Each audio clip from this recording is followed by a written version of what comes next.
Praise the Lord. இன்றைக்கு கூட கர்த்தரின் கிருபையால் உங்கள் முன் காணப்படுகிறேன். ஸோ இது வரைக்கும் இந்த நம்ம சேனலில் பார்த்தீங்கன்னா டான்ஸு, பாட்டு, ஷார்ட்ஸ், டேலண்ட்ஸ் இந்த மாதிரி தான் இருந்தது. ஆனால் இதுக்கப்புறம் சரி இந்த மாதிரி ஆண்டவர் குறித்ததான வார்த்தைகளை பேசி அதை பற்றி விளக்கங்களையும் பார்க்கலாம் அப்படின்றதுக்காக எடுக்கிற ஒரு முயற்சி தான் இது. இது ஆரம்பத்தில் இருந்தது. நான் யூடியூப்பில் வந்த அப்போது ஸ்டார்டிங்லேயே சரி இப்படிலாம் பண்ணணும், பாடணும், ஆடணும், ஆண்டவருக்காக இந்த விஷயத்தெல்லாம் பேசி பண்ணணும் அப்படின்றதுலாம் இருந்தது. ஆனால் அதுக்கான டைம் எனக்கு செட் அமையலை. இப்போ பாடுறதுனா கொஞ்சம் நேரம், டான்ஸ்னால் இத்தனை நிமிஷம், அவ்வளோதான். அதுக்கே நான் டைம் ஃபிக்ஸ் பண்ணி தான் பண்ண வேண்டியதாக இருந்தது. பண்ண முடியாத சுச்சுவேஷனால் அதே டைம் ஃபிக்ஸ் பண்ணி பண்ண வேண்டியதாக இருந்தது. இப்போ பேசணும் அப்படின்றது பட்சத்தில் பார்த்தீங்கன்னா அது லென்த்தியாக போகும். நம்மளால் அப்போது அந்த இதுவெல்லாம் கண்டினியூ பண்ண முடியாது. வீட்டில் எதனா சொல்லுவாங்க, இந்த வேலை வெளியே போ அப்படின்னு. ஆனால் டக்குன்னு அது அமையல. நான் ட்ரை பண்ணி பார்த்து தான் இப்போ நான் சொல்லிட்டு இருக்கேன். அதனால சரி இப்போது கொஞ்சம் ஃப்ரீயாக இருக்கிறதுனால சரி ட்ரை பண்ணலாம் அப்படின்றதுக்காக இது ஒரு புது முயற்சியாக இருக்குன்றதுக்காக தான் இது பண்ணுறது. இது புதுசாக பார்க்குறீங்கன்னா சப்ஸ்கிரைப் பண்ணுங்கள் நம்ம சேனலை. அதுக்கப்புறம் இந்த வீடியோனுடைய துவக்க இது குறிப்பு பார்த்தீங்கன்னா லெட்ஸ் டாக் ஸ்பிரிச்சுவல், ஆன்மீகம் பற்றி பேசுதல்.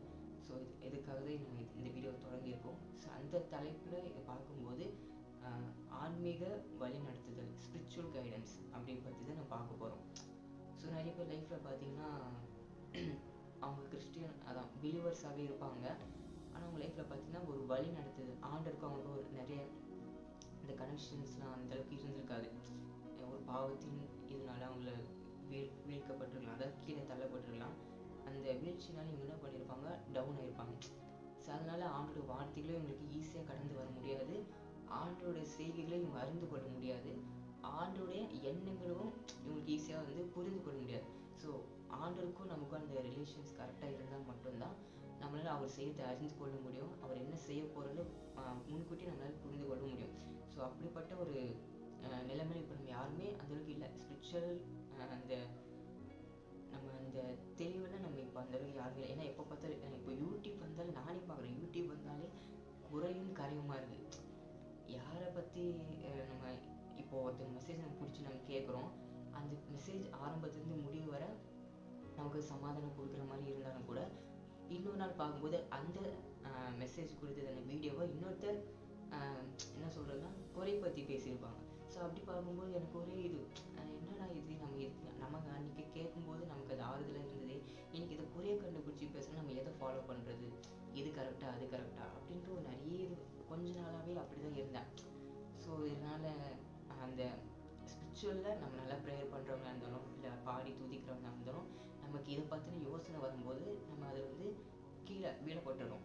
ஸோ அதனால் வந்து நமக்கு அந்த ஸ்பிரிச்சுவல் க்ரோத்தே இருக்காது. எல்லோரும் நினச்சிட்டு இருக்காங்க இன்னும் பாட்டு, டான்ஸு இப்படிப்பட்ட ஒரு விஷயம் மட்டும்தான் ஸ்பிரிச்சுவல், அதாவது கிறிஸ்டியன்ஸில் இது மட்டும்தான் இன்னும் முக்கியம் அப்படின்னு நினைக்கிறாங்க. எல்லாம் ஓகே, ஆனால் ஆண்டவர் குறித்து பேசுகிற காரியங்களும் முக்கியம்தான்.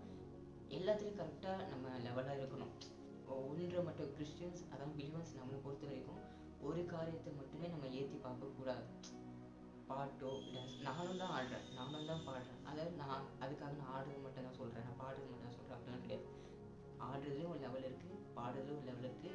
ஆண்டவரை பற்றி செய்கிற ஒவ்வொரு அந்த ஊழிய காரியத்திலும் சரி இல்லை மெசேஜ் கொடுக்குறது எல்லாத்துலேயும் லெவலாக இருக்குன்ற பட்சத்தில் ஆண்டவருக்கு அது தப்பாக தெரியாது. சில நேரம் நம்ம ஒரே இது ஃபாலோ பண்ணுறவங்க இருப்போம், ஆண்டருக்காக செய்யணுன்றதுக்காக பாடுறதே ஃபாலோ பண்ணிட்டு வச்சுட்டு இருப்போம். இல்லை டான்ஸு இப்படி செய்யலாம், தப்பு கிடையாது. அதே லெவலில் நம்ம இருக்கும்போது நமக்கு வந்து ஆண்டவர் வந்து அதை பாவம்னு சொல்ல மாட்டார். ஆனால் நீ எனக்கு கொடுக்க வேண்டிய அந்த சரியான வேலையில் வந்து ஒவ்வொன்றிலும் நீ கரெக்டாக இரு அப்படின்னு தான் ஆண்டவர் சொல்லுவார். ஸோ அது கூட ஆண்டவர் நம்மக்கிட்ட பேசணும்னு நமக்கு ஒரு கைடன்ஸ் தேவை. ஸோ அந்த கைடன்ஸ் தேவைன்றதுக்காக நம்ம இன்றைக்கு பார்க்க போகிறோம். ஸோ 2 days முன்னாடி பார்த்தீங்கன்னா ஃபேமிலி ப்ரேயர், எங்கள் வீட்டில் எப்பவுமே ஃபேமிலி ப்ரேயர் பண்ணுறது உண்டு வழக்கமாக. அதில் பார்த்தீங்கன்னா ஒரு 2 days முன்னாடி என்னோட டர்ன், அதாவது அந்த ஃபேமிலி ப்ரேயரில் நான் தான் வர்ஷிப் பண்ணணும், நான் தான் பாட்டு செலக்ட் பண்ணணும். அதுக்கப்புறம் சில வார்த்தைகள் பேசி முடிச்சதுக்கப்புறம் ஒரு வேத வசனத்தை குடும்பங்களுக்கு முன்பதாக நான் அதை பேசி அவங்களுக்கு அதை சொல்லணும். ஸோ அப்படின்ற பட்சத்தில் ப்ரேயருக்கு வர்றதுக்கு முன்னாடியே நான் என்ன பண்ணணும், பாட்டையும் வசனத்தையும் செலக்ட் பண்ணிட்டு தான் நான் வந்து உட்காரணும். எல்லாம் அப்படி தான் பண்ணுறது. ஆனால் அன்றைக்கி வந்து அதான் இந்த கொஞ்சம் அந்த மைண்ட் செட் இல்லாதனால என்ன பண்ணுறது, நம்ம வந்து ப்ரேயரில் வந்துட்டு அதே யோசனையிலே இருக்கும். பாடுறதெல்லாம் ஒழுங்காக பாடி கண்ணு மூடி ஆண்டவர் ஆராதிக்கிறோம், ஆனால் வசனத்தை எல்லாரும் அவங்கவுங்க டேர்ன் வரும்போது நான் யோசிச்சு வைக்கணும்ல. நான் யோசிச்சு வைக்காம அதையே யோசிச்சுக்கினே இருக்கிறேன். சரி என் டேர்ன் வருது, நான் என்ன பண்ணுறேன், இப்போ டக்குன்னு பைபிள் எடுத்து செலக்ட் பண்ணலை, சும்மா எடுத்துக்கிட்டு ஓப்பன் பண்ணும்போது பார்க்கும்போது தான் ஆண்டவர் வந்து டக்குன்னு நான் பார்க்கும்போது ஆண்டவர் அந்த வசனத்து மூலமா கிட்ட பேசுகிறார். நான் அப்படி யோசிக்கிறேன், இந்த மாதிரி எப்படி நான் நடத்துகிறது, எப்படி நான் முன்னோக்கி போகிறது, இப்படி நான் பார்க்குறேன், எனக்கு ஆலோசனை சொல்ல யாருமே இல்லை அப்படின்னு நான் யோசிக்கும் போது எனக்கு ஃபஸ்ட்டு வந்து ஒரு அங்கிள் இருப்பாங்க. அவங்க மூலியமாக தான் ஆண்டவர் ஏதாவது தீர்க்க தரிசனமான வார்த்தைகளையும் ஏதாவது ஆலோசனை படி நடக்கிறபடியும் பைபிளின் பிரகாரமும் சரி இல்லை ஆவிக்குரிய வாழ்க்கையிலும் எப்படி யாரை கேட்டு நடந்துக்கணும், ஊழியத்தில் என்னென்ன காரியங்கள் இருக்குது, ஊழியத்தில் எப்படிலாம் நடந்துக்கணும் அப்படின்றது அவர் எனக்கு சொல்லுவார். ஆனால் ஒரு தவறி ஒரு வருஷம் ஆயிடுச்சு. அவருக்கு ஒரு பிரச்சனை, அதாவது அவருக்கு ஒரு உடம்பு சரியில்லாத நிலைமையினால அவர் தவறிட்டார். அதனால அதுக்கப்புறம் பார்த்தீங்கன்னா எனக்கு அவர் ஏதாவது ஒரு டவுட்னா அவருக்கு தான் நான் ஃபோன் பண்ணி பேசுறது, ஸ்பிரிச்சுவல் பற்றி இது முடிச்சுட்டு வேறு எதுனா போகிறதுனா ஊழியக்காரங்கள் என்னென்ன பண்ணணும் அப்படின்னு அவருக்கு தான் நான் கேட்பேன். ஸோ அவர் தவறிட்டதுக்கு அப்புறம் எனக்கு வந்து இதில் ரொம்ப ஒரு லோ ஆகிட்டேன், ஸ்பிரிச்சுவல் க்ரோத்தில் லோ ஆகிட்டேன். ஆனால் ஆண்டவர் சொன்னது உண்மை, அவங்க மூலிமா ஆண்டவர் சொன்னது தான் உண்மை. ஆனால் அந்த ஸ்பிரிச்சுவல் க்ரோத்தில் நான் லோ ஆனது வந்து எனக்கு அடுத்து என்ன பண்ணுறதுனே தெரியல, அந்த ஒரு குழப்பத்தில் இருந்திருக்கேன். அதுக்கப்புறம் கொஞ்ச நாள் கழிச்சு எங்கிருந்த ஒருத்தர் வந்து தமிழ் ஆள், அவரும் ஒரு ஊழியம் செய்கிறவர் தான், பிரசங்கியார். அவரும் ஒரு தீர்க்கதரிசி. ஆனால் எங்கள் வீட்டுக்கு பிரசங்கம் சொல்கிறதுக்காக தெருவில் இருந்து எங்கள் வீட்டு பின்னாடி அந்த ஸ்ட்ரெயிட் ஒரு ரோடு இருக்கும். அவர் அங்கேருந்து யாருன்னு அவருக்கு தெரியாது, அவர் யாருன்னு எங்களுக்கு தெரியாது. அவர் வந்து கேட்டில் மட்டும் இந்த கிராஸ் சிம்பிள் இருக்கும், எங்கள் வீட்டு கீழே இந்த கிராஸ் சிம்பிள் இருக்கும். அவர் அதை பார்த்துட்டு ஓகே அவர் பிலீவர் வீடு போல இருக்குன்னு சொல்லிட்டு உள்ளே வந்திருக்காரு. ஆனால் அந்த கேட்டை பார்த்து தான் அவர் உள்ளே வந்து எங்கள் கூட சில வார்த்தைகளை பேசும்போது சரி கேட்டை பார்த்து தான் வந்திருப்பாரு நம்ம கிறிஸ்டியன் நினச்சி அப்படின்னு நாங்கள் நினச்சோம். ஆனால் அவருக்கு ஒரு விஷயம் என்னென்னா, அவர் கிளம்பி வரும்போது ஆர்டர் அவர் கூட அந்த அங்கிள் வந்து வேற ஒருத்தர், நான் சொல்கிறது இப்போ வந்து அவர் வந்து வேற ஒருத்தர், அவர் தவறிட்டார். இவர் வந்து வேற ஒரு அங்கிள், எங்கிருந்தோ வர ஒருத்தர் தான்.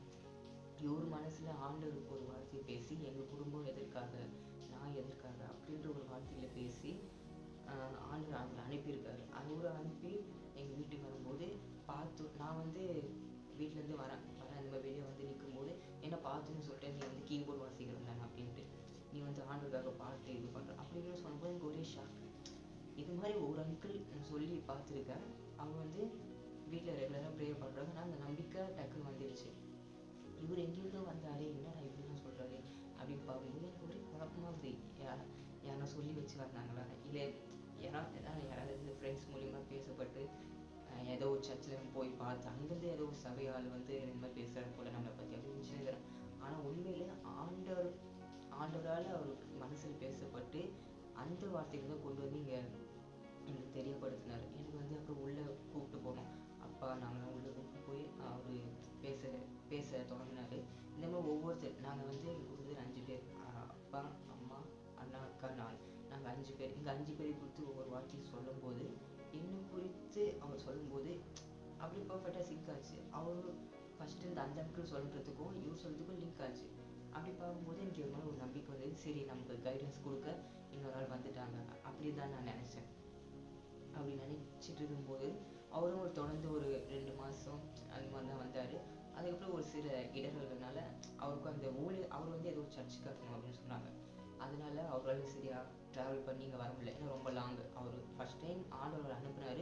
அதுக்கப்புறம் ஒரு 2-3 வாட்டி நாங்கள் லோவாக இருக்கிறப்போ எங்கள் குடும்பத்துக்கு அவர் ஆண்டோடைய வார்த்தை தேவைன்றதை ஆண்டவர் அவரை அனுப்பி எங்களை கொஞ்சம் ஸ்ட்ராங்காக ஆக்கினார், ஸ்ட்ரென்த் பண்ணார் அவரோட வார்த்தையினால, அவர் ஆவிக்குரிய வாழ்க்கையினால. அதுக்கப்புறம் நாங்கள் கொஞ்சம் ஸ்ட்ராங் ஆகிட்ட பிறகு அவரும் வந்து லீவ் ஆகிட்டார். அவரே ஆகணும்னு இல்லை, அவரோட அந்த டைம் ஆண்டவருக்காக தான் அமைச்சார், கொஞ்சம் ஸ்ட்ராங் பண்ணுறதுக்காக. அதுக்கப்புறம் அவர் எதுவும் கனெக்ஷன் எல்லாம் இதுவாகிடுச்சு. நான் சில டைம் கால் பண்ணும்போதும் அவர் வந்து எடுக்க முடியாத ஒரு சுச்சுவேஷனால நான் அதுக்கப்புறம் எதுவுமே திரும்பி அவங்கள ரீகால் பண்ணுறது கிடையாது. ஸோ அதுக்கப்புறம் பார்த்தீங்கன்னா அப்படி ஏதோ போயிட்டு இருந்துச்சு. நான் விசுவாச்சிட்டேன், சரி ஏதோ வாழ்க்கையில் ஏதோ புதுசாக ஆண்டவர் சொல்கிறாருன்னா அது வேற. திரும்ப ஆண்டவர் நம்மளை ரீகால் ஏதோ பண்ணிகிட்டே இருக்காரு, நம்ம ஏதோ ஸ்ட்ரென்த் பண்ண நினைக்கிறாரு, நான் உங்க கூட இருக்கேன் அப்படின்னு சொல்லும்போது சரி ஓகே நம்ம இனிமேல் ஆண்டவர் மேலே விசுவாசித்து நடக்கணும் அப்படின்றது தான் எனக்கு இதுவாச்சு. ஸோ அதுதான் இந்த ப்ரேயரில் நான் இருக்கும்போது எனக்கு நினைவு வந்தது, சரி இப்போல்லாம் ஆக்சுவலாக பார்க்கும்போது ஆண்டவர் வந்து அந்த வார்த்தையின் மூலியமாக பேசுகிற நான் சொல்கிறேன். சங்கீதம் 32ஆம் அதிகாரம் 8ஆம் வசனம். நான் உனக்கு போதித்து நீ நடக்க வேண்டிய உனக்கு காட்டுவேன், உன்மேல் என் கண்ணை வைத்து உனக்கு ஆலோசனை சொல்வேன். நான் மறுபடியும் சொல்றேன். சங்கீதம் 32 8ஆம் அதிகாரம் சங்கீதம் 32 8ஆம் வசனம். நான் உனக்கு போதித்து நீ நடக்க வேண்டிய வழியை உனக்கு காட்டுவேன், உன்மேல் என் கண்ணை வைத்து உனக்கு ஆலோசனை சொல்லுவேன். ஸோ இந்த வார்த்தையை நான் இது பண்ணும்போது எனக்கு ஷாக் ஆயிடுச்சு. நேற்று இந்த மாதிரி ப்ரேயரில் இது பண்ணும்போது பார்க்கும்போது ஆண்டவர் வந்து அதில் பேசுகிறேன். சரி, இத்தனை நாள் மனுஷங்க இருந்தாங்க போயிட்டாங்க, அவங்களோட வேலை முடிஞ்ச பிறகு நம்மளை யாரும் க்ரோத் பண்ணுறதுக்கு யாருமே இல்லை அப்படின்னு நினைக்கும்போது ஆண்டவர் பேசுகிறாரே, அவர் இருக்காரே, எதுக்கு நம்ம ஃபீல் பண்ணணும், எதுக்கு நம்ம இந்த மாதிரி சில கருத்து குறித்து நம்ம குழம்பணும் அப்படின்லாம் நான் நினச்சது உண்டு. ஸோ அப்படி இருக்கும்போது இந்த 2 days மூலியமாக தான் நான் இன்னும் கொஞ்சம் வந்து ஃபீல் பண்ண ஆரம்பித்தேன். ஆண்டவர் இருக்காரு, சரி பார்த்துக்கலாம். அது முன்னாடி ஆண்டவர் மேலே அன்பு இருந்தது. அதே ஆண்டவர் செய்த அந்த கடமைகள் எல்லாவற்றிலும் என்னுடைய முடிந்த வரை நான் செய்து வந்து தான் இருந்தேன். ஆனால் இந்த 2 daysக்கு அப்புறம் தான் ஆண்டவர் வந்து நீ எதை குறித்தும் இது பண்ணாத, கவலைப்படாத, நான் உன் கூட இருக்கேன், நான் உன்னை வழி நடத்துவேன் அப்படின்னு சொல்கிறப்போ தான் எனக்கு அது ஒரு பெரிய பலமாக இருந்தது. ஸோ அதுக்காக தான் நான் இந்த வீடியோவில் சொல்கிறதுக்காகவே வந்தேன். யூடியூப்பில் பொறுத்த வரைக்கும் பார்த்தீங்கன்னா ஓப்பன் பண்ணாலே அந்த எப்படி சொல்லணும்னா அதே போல குறையும் நிறையுமா தான் இருந்தது. அந்த குறைகளை வச்சு அந்த வீடியோ ஃபுல்லாக நிறைவாகிடுவாங்க. நம்ம அந்த ஒரு வீடியோ பார்க்குறோம், அந்த மெசேஜ் பார்த்து நமக்கு அது யூஸ்ஃபுல்லாக இருக்குது. அதே வீடியோ இன்னொருத்தர் என்ன பண்ணிடுவாங்க, குறை சொன்னோடனே இதுவாக நம்ப முடியாது. ஸோ இப்படிலாம் இருக்கும்போது அந்த நம்மளால ஸ்பிரிச்சுவல் வந்து க்ரோத் பண்ண முடியாது. ஸோ அதற்காக தான் நான் சொல்கிறேன், எந்த மனுஷன் வந்து நம்ம சொல்கிற விஷயத்த நம்ம கேட்குறோன்னா அது நமக்கு யூஸ்ஃபுல்லாக இருக்குன்னா அதோட நம்ம இது பண்ணிக்கணும். எந்த ஒரு மனுஷனும் நம்ம சார்ந்து போக முடியாது. ஏன்னா அவங்களுக்கு என்ன தெரியுதோ அதை மட்டும் தான் அவங்க சொல்ல முடியும். இப்போ எனக்கு என்ன தெரியுதோ அதை மட்டும் தான் அவங்க சொல்ல முடியும். இதில் நீங்கள் இந்த வீடியோ பார்த்து ஆராய்ந்தால் மட்டும்தான் உங்களுக்கு எது எதுன்னு நீங்கள் அதை உங்களுக்கு நீங்கள் எடுத்துக்கொள்ள முடியும். ஆகையால் நீங்கள் ஸ்பிரிச்சுவலாக க்ரோத் ஆகணும். நான் ஒரு விஷயத்த சொல்ல ஆரம்பிக்கிறேன். இப்போ நமக்கும் ஆண்டருக்கும் கனெக்டிவ் இல்லைன்னா அவர் என்ன சொல்ல வரன்றது நம்மளால் ரிசீவ் பண்ண முடியாது. இப்போ உதாரணத்துக்கு பார்த்தீங்கன்னா, இப்போ ஒரு 1.5 மாதம் முன்னாடி இங்கே ஒருத்தர் இருந்தார், ஒரு வயதானவர். அவர் வந்து தெரிஞ்சவர் தான். அவர் இறந்துட்டார். நான் காலேஜ் போயிட்டு ஈவினிங் வரேன். ஈவினிங் போது நம்ம வழக்கமாக எதாவது வாங்கி ஸ்நாக்ஸ் சாப்பிட்றது உண்டு. அது மாதிரி நான் மிக்சர் வாங்கி சாப்பிட்டுக்கிட்டு எங்கள் தெருவில் வந்துட்டு இருக்கேன். எனக்கு அவர் தான் இறந்துட்டாருன்னு அப்போ தெரியாது. எனக்கு ஈவினிங் தான் தெரியும். கூட்டமாக இருக்கும், அந்த அந்த சந்தில் அந்த கூட்டமாக இருக்கும். அந்த வீடுகள்லாம் இந்த மாதிரி சவுண்டு கேட்குது, இந்த மாதிரி இருக்குது, டெத் ஆயிடுச்சு அப்படின்ட்டு. நான் வந்துட்டு இருக்கேன், பைக்கு வண்டிங்கெலாம் நிற்குது. அதில் ஒருத்தர் நிற்கிறாரு, திரும்பி நிற்கிறாரு. பார்க்கும்போது அவர் வந்து ஏதோ டல்லாக இப்படி பைக்கில் இப்படி தலை சாய்ச்சிட்டு நின்றுட்டு இருக்காரு. நான் நினச்சிட்டு இருக்கேன், சரி ஓகே காலேருந்து அப்படியே ஏதோ அந்த சோகத்தில் இருக்கிறாங்க போல அப்படின்னு நினச்சிக்கிட்டு என்கிட்ட நான் சாப்பிட்டுட்டு வந்துட்டு இருக்கேன். அவர் பார்த்துட்டு தம்பி அந்த மிக்சரை கொஞ்சம் கொடுப்பா அப்படின்னு கேட்குறாங்க. சரி நான் நினச்சேன், எனக்கு ஒன்றுமே புரியல. சரி ஓகே காலையிலேருந்து சாப்பிடல போல அப்படின்ட்டு சரி என் கையில் இருக்கிறத நான் கொடுத்துட்டேன். கொடுத்து இப்படி வரும்போது டக்குன்னு இப்படி திரும்பி பார்க்கும்போது தான் ஐயா குடிச்சிட்டு வந்து இந்த மாதிரி சைலேஜ்க்கு வந்து ஸ்ட்ரிப்ஸு கேட்டுருக்காரு. அது எனக்கு தெரியல. ஸோ அதுதான் நான் சொல்கிறது, ஆண்டருக்கும் நமக்கும் அந்த அப்போ வந்து அந்த சந்தேகத்தில் இருந்ததுனால நான் ஸ்பிரிச்சுவலாகவும் க்ரோத் ஆகிடல. அப்பப்போ நம்ம விழுறதும் ஸ்பிரிச்சுவலில் இருந்துக்கிறதும் பழக்கமான ஒரு விஷயம் தான். நம்ம அதை ஸ்ட்ராங்காக இருக்கணும், அதுக்காக சொல்ல வரேன். ஸோ அவர் அப்படி கேட்டப்போ எனக்கு என்னாச்சுன்னா, ஏன் இதை நம்ம முன்கூட்டியே நமக்கு தெரியப்படுத்தலாம் ஆண்டவர் அப்படின்னு நான் யோசிக்கும் போது நம்ம ஸ்பிரிச்சுவலாக க்ரோத் ஆகிடல போல. அது வந்து இல்லைன்னா ஆண்டவர் நம்ம முன்கூட்டியே அங்கே வந்து நம்மளை கடந்து வர செஞ்சுருப்பார் அப்படின்னு நான் நினச்சிருப்பேன். ஸோ நம்ம டெய்லியும் நம்ம ப்ரேயர் பண்ணுறவங்களா இருந்தால் மட்டும்தான் நம்ம ஆண்டவர் கூட அந்த ரிலேஷன். இப்போ டெய்லி நான் யூடியூப்பில் போய்ட்டு மெசேஜ் பார்க்குறேன்னா அது ஓகே. ஆனால் நம்ம அதிலே நம்ம டைம் வந்து ஸ்பெண்ட் பண்ணுறப்போ நமக்கு பர்சனலாக இந்த ஸ்பிரிச்சுவல் லைஃப்பில் வந்து க்ரோத் இருக்காது. நமக்கு யூஸ்ஃபுல்லாக இருக்கும் மெசேஜ், இந்த காரியத்தை செய்யறதுக்கு இந்த வார்த்தை யூஸ்ஃபுல்லாக இருக்கும் அப்படின்னு யூடியூப்பை பார்த்து நம்ம அனுபவப்பட தான் முடியுமே தவிர நம்முடைய வாழ்க்கையில் நம்ம என்ன ஸ்பிரிச்சுவலாக இருக்கணும்னா ஆண்டவர் கூட தான் நம்ம கனெக்டிவாக இருக்கணும். அப்படி இருந்தால் மட்டும்தான் நீங்கள் செய்ய போகிற விஷயத்தையும் ஆண்டவர் உங்களுக்கு உணர்த்துவார், நீங்கள் என்ன செய்யக்கூடாதுன்றதை உணர்த்துவார், நீங்கள் எந்த மாதிரி வழியில் நடக்கணுன்றதையும் ஆண்டவர் வந்து உங்களுக்கு தெரியப்படுத்துவார். ஸோ ஒருவேளை அன்றைக்கினா கொஞ்சம் ஆண்டவர் கரெக்டாக இருந்திருந்தேன்னா ஆண்டவர் மேபி பேசியிருப்பார், நான் அதுலேருந்து விலகியிருப்பேன். ஏன்னா அந்த பாவத்துக்கு வந்து உடன்பட்டிருக்க மாட்டேன். பாவத்துக்கு உடன்படுவது பாவம் தானே. ஆகையால் அது கூட நம்ம வழி உண்டாக்கக்கூடாது. ஸோ அது எனக்கு ஒரு மாதிரி கவலையாச்சு. வீட்டுக்கு வந்து நம்ம ப்ரேயர் பண்ணும்போது ஆண்டவர்கிட்ட சொல்கிறேன், இந்த மாதிரி ப்ரேயர்லாம் நான் பண்ணிட்டு தான் இருப்பேன். இப்போது நம்ம ப்ரே பண்ண டைம்லாம் கிடையாது, அப்படி பண்ணிட்டு தான் இருப்பேன். இந்த ரெகுலர் இந்த லென்த்தியாக பண்ணுற அந்தளவுக்கு டைம் வந்து அப்போது சரியா இல்லாதனால தான் நமக்கு அதுலேருந்து அடிக்கடி இந்த வீழ்ச்சிலாம் ஏற்படுகிறது. ஸோ வீட்டுக்கு வந்து இந்த மாதிரி சாயங்காலம் ப்ரேயர் பண்ணுறேன், பேக்லாம் வச்சுட்டு ப்ரேயர் பண்ணும்போது ஆண்டுகிட்ட சொல்கிறேன், இந்த மாதிரி தெரியாமல் நான் பண்ணிட்டேன், இந்த மாதிரி அவர் கேட்கும்போது நான் இந்த மாதிரி கொடுத்துட்டேன், அது பாவமாக இருக்குது அப்படின்னு நான் சொல்லும்போது ஆண்டவர் தான் சொல்கிறாரு, நீ என் கூட ரெகுலராக நீ இந்த ஸ்பிரிச்சுவல் க்ரோத் இருந்தால் மட்டும்தான் உங்களுக்கு வந்து அது கரெக்டாக உன்னால் கைடன்ஸ் பண்ணி நீ நடந்து கொள்ள முடியும். நான் உன் கூட பேசணுன்னா உன்னுடைய பாவங்கள் வந்து உனக்குள்ளே இருந்துச்சுன்னா அது வந்து முழுவதுமாக அது எல்லாத்தையும் மூடி மறைச்சிடும். உங்ககிட்ட நான் சொல்ல வேண்டிய கடமை உங்ககிட்ட நான் சொல்லிடுவேன், ஆனால் அதை ரிசீவ் பண்ண முடியாதபடிக்கு உன் பாவமே உனக்கு தடையாயிடும் அப்படின்னு ஆண்டவர் வந்து சொல்ல ஆரம்பித்தார். ஸோ எனக்கு ஒரு வசனம் ஞாபகம் வருது. ஏசாயா 59ஆம் அதிகாரம் 2ஆம் வசனம். ஏசாயா 59ஆம் அதிகாரம் 2ஆம் வசனம் நான் வாசிக்கிறேன். உங்கள் அக்கிரமங்களே உங்களுக்கும் உங்கள் தேவனுக்கும் நடுவாக பிரிவினை உண்டாக்குகிறது. உங்கள் பாவங்களை அவர் உங்களுக்கு செவி கொடாதபடிக்கு அவருடைய முகத்தை உங்களுக்கு மறைக்கிறது. ஸோ இந்த வசனத்தில் பார்த்தீங்கன்னா நம்முடைய பாவம், நம்முடைய அக்கிரமம், நம்முடைய அந்த தவறுதல், அது மட்டும்தான் நம்முடைய ஆண்டவருக்கும் நமக்கு அந்த ரிலேஷன் வந்து பிரேக் பண்ணி வைக்குது அப்படின்றத இந்த வசனத்தை குறிப்பிடுறாங்க. மேலே பார்த்தீங்கன்னா அதே 1ஆம் வசனத்தில், இதோ ரட்சிக்கக்கூடாதபடிக்கு அவருடைய கை குறுகி போகவும் இல்லை, கேட்கக்கூடாதபடிக்கு அவருடைய செவி மந்தமாகவும் இல்லை. நம்ம ஆண்டவரை நோக்கி கூப்பிடுறோம்னா அவருடைய செவி வந்து மந்தமாகவும் இல்லை, நம்மளை ரட்சிக்கும்படி அவருடைய கை வந்து குறுகி போகவும் இல்லை, ஷார்ட் ஆகவும் இல்லை. அவருடைய தன்மை அவர் எப்போ, அதாவது அவர் இருக்கிற வண்ணமாகவே இருக்கிறவர், அவர் நேற்று இன்று மாறாதது போல அவர் செய்கிற எல்லா காரியங்களும் ஒரே மாதிரி தான்.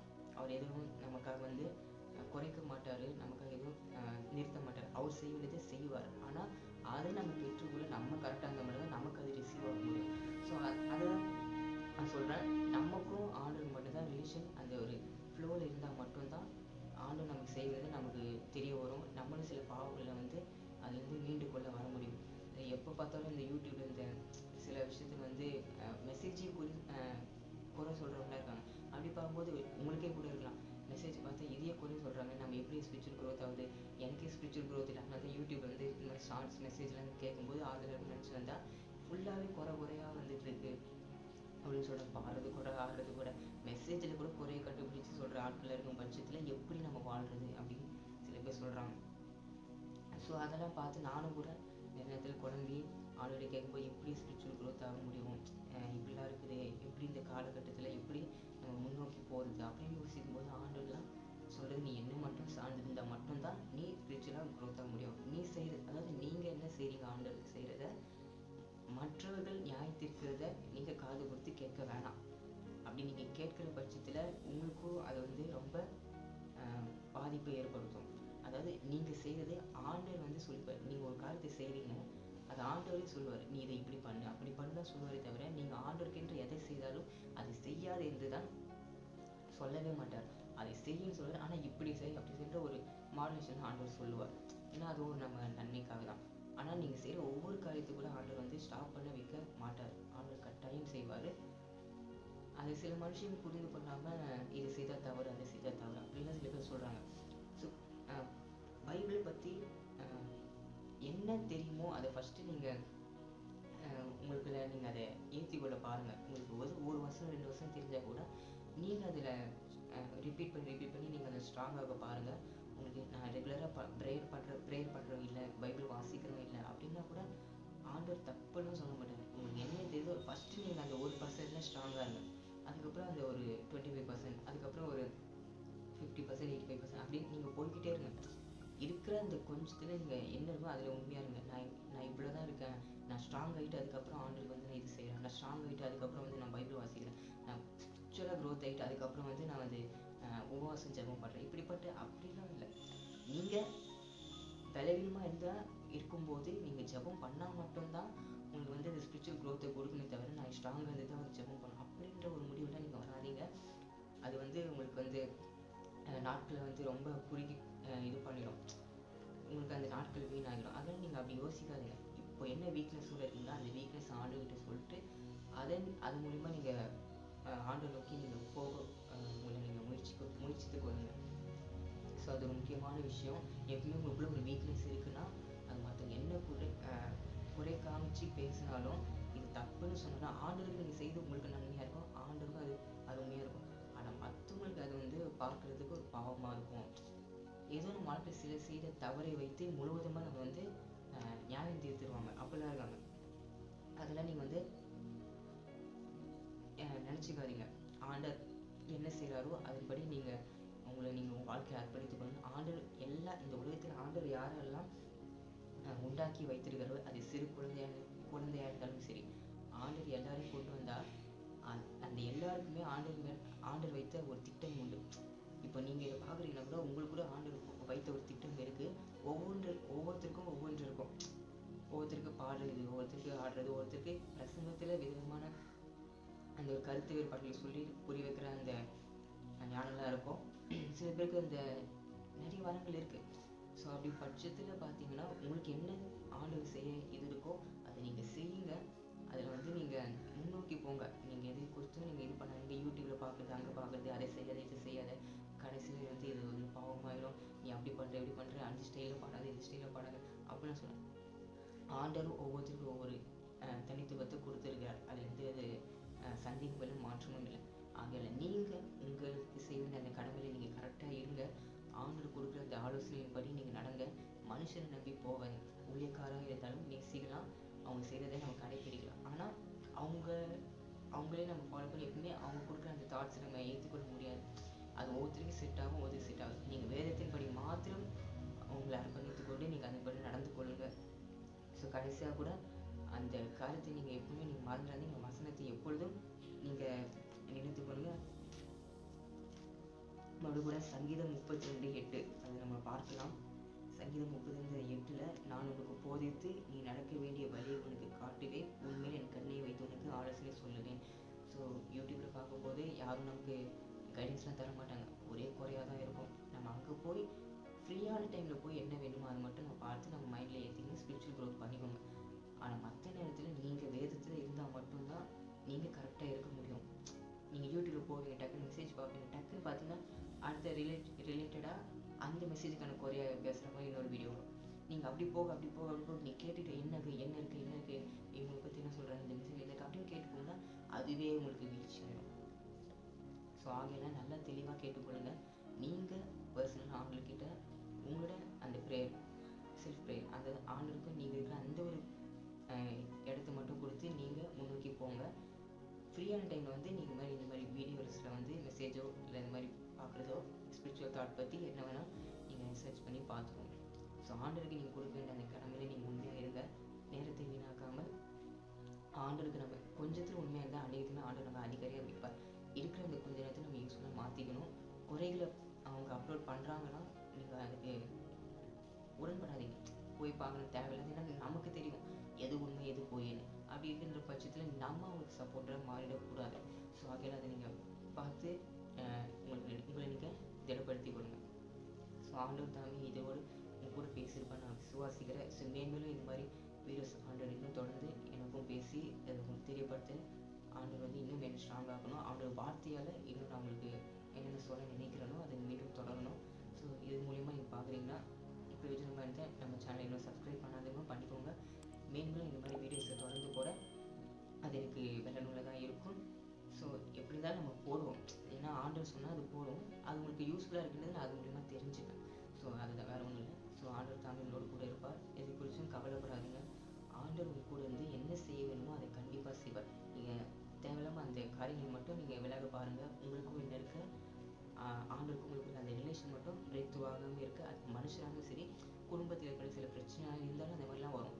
ஸோ எதுவாக இருந்தாலும் வெறுக்காமல் எப்படிலாம் சலிச்சு போகணுமோ அப்படி போய் உங்களை நீங்கள் ஸ்பிரிச்சுவலாக மாற்றிக்கோங்க. மற்றவங்க எப்படி இருந்தாலும் சரி, நம்ம கரெக்டாக இருந்தால் அது ஆண்டவருக்கு தெரியும், மற்றவங்க தெரியணுன்ற அவசியம் இல்லை. ஸோ நீங்கள் இருந்து பார்த்துக்கோங்க.